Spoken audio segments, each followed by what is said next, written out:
Hello, and welcome to James Lester's Express Lane, where we get you out as fast as possible, bringing you my 5 favorite zombie films. These may not be the best of the best, award winners. I'm sure your opinions will be different because you like different stuff, but for me, these are the five, five best zombie films. Starting with, obviously, number 5. I was going to have him number 1, I was like, no, let's make him number 5. George A. Romero, anything he does. Without him, there's no zombies. A lot of his stuff is, older, so like the graphics, special effects, whatever, weren't the best. But without him, there's none of these other movies.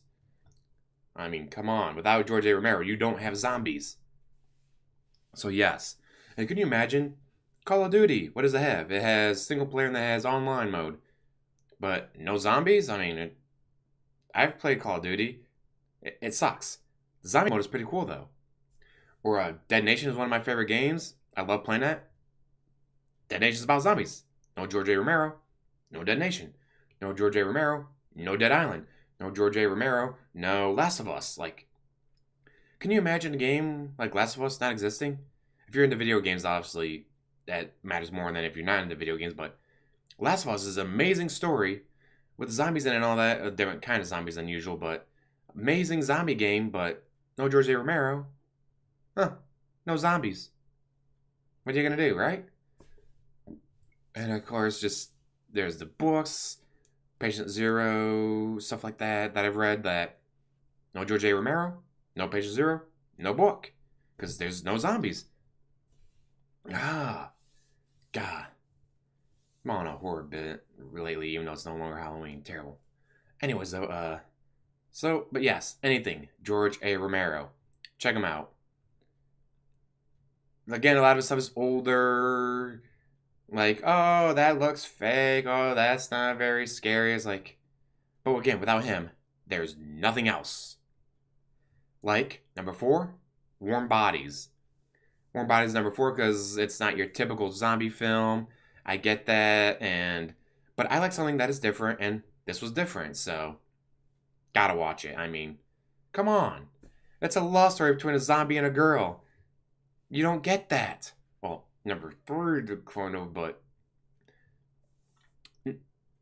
in Warm Bodies, it's just like humanity lost, but now they're more of a stalemate. Like they lost the war, but they won some battles here.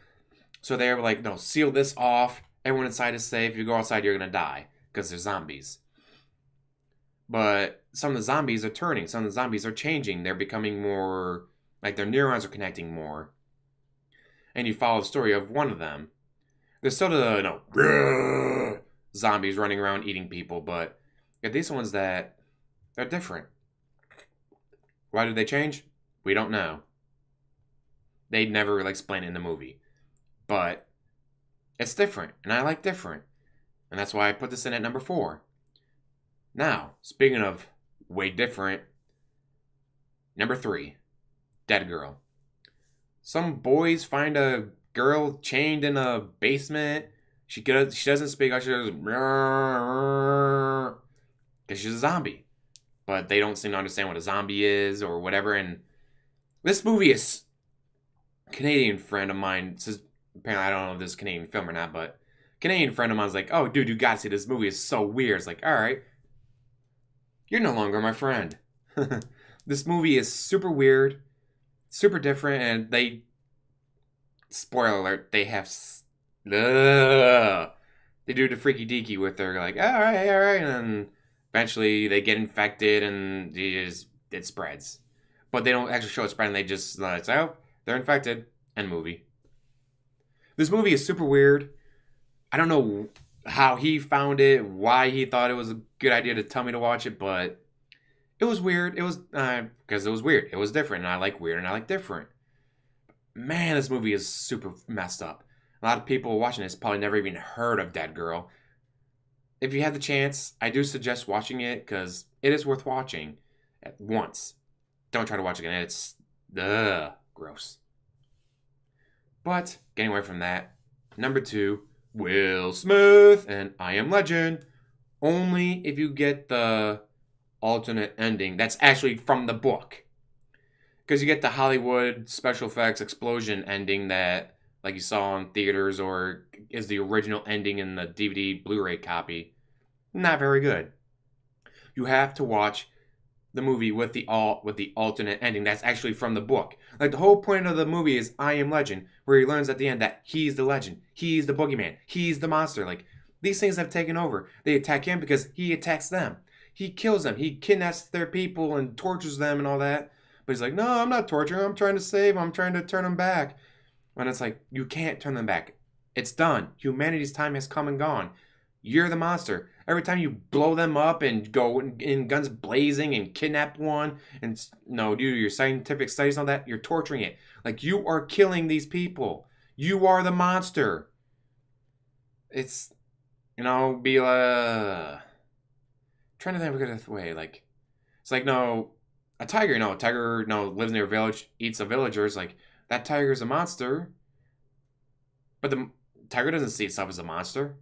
He just sees himself as a tiger. Well, Will Smith doesn't see himself as a monster. He sees himself as a human being. He's just doing what he has to do.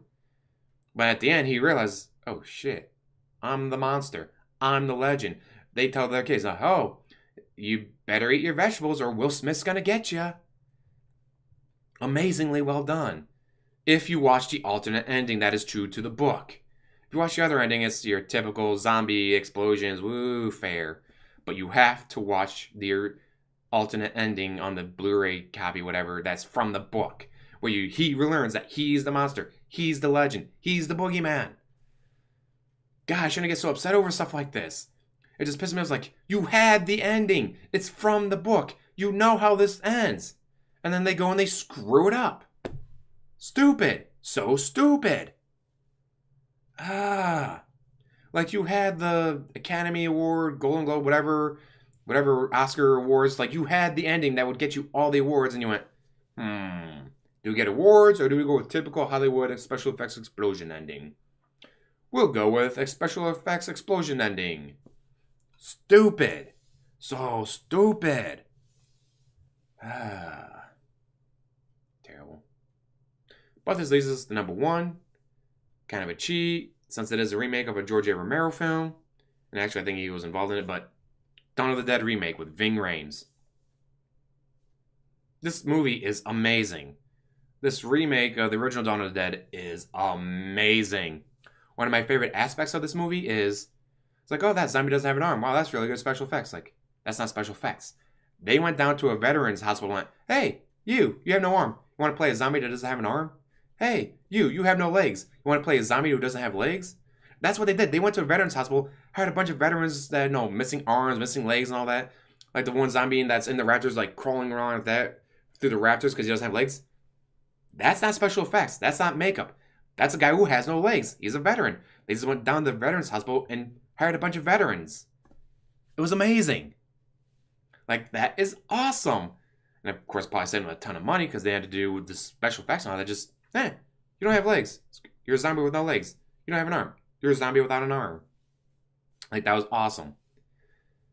Of course, near the the one scene when they're throwing the dead bodies off the roof and there's a church nearby and they're having a funeral. It's like, yeah, we felt a little bad about shooting on that day, but we had a timetable we had to meet. Yes, this movie is a remake of a George A. Romero film, but it is it's just, for me, this is what got me back, because I'd watched some of the George A. Romero stuff, a couple things here and there, and it's like, all right, I'm kind of bored with it, and then I saw this, I'm like, oh, spark, back, baby. So yes, of all these films, you only get a chance to watch one, Dawn of the Dead remake with Ving Rhames. His character's amazing, the characters are amazing, the scenes are amazing, the music's, there's some scenes in there with the music that's like, it just fits so well, it's just so weird, and just, This was a great movie. Get the chance to watch it, watch it. Anything that should be on this list? Because again, like, these are my favorites, not the best of, because I'm sure, well, this movie was better. It's like, it probably was, but I didn't like it as much as I liked this one, because this one was just super weird. Or I just want to get the word out about it because a lot of people haven't even heard of it, like Dead Girl. So as always, like, subscribe, comment down below, and have a wonderful day.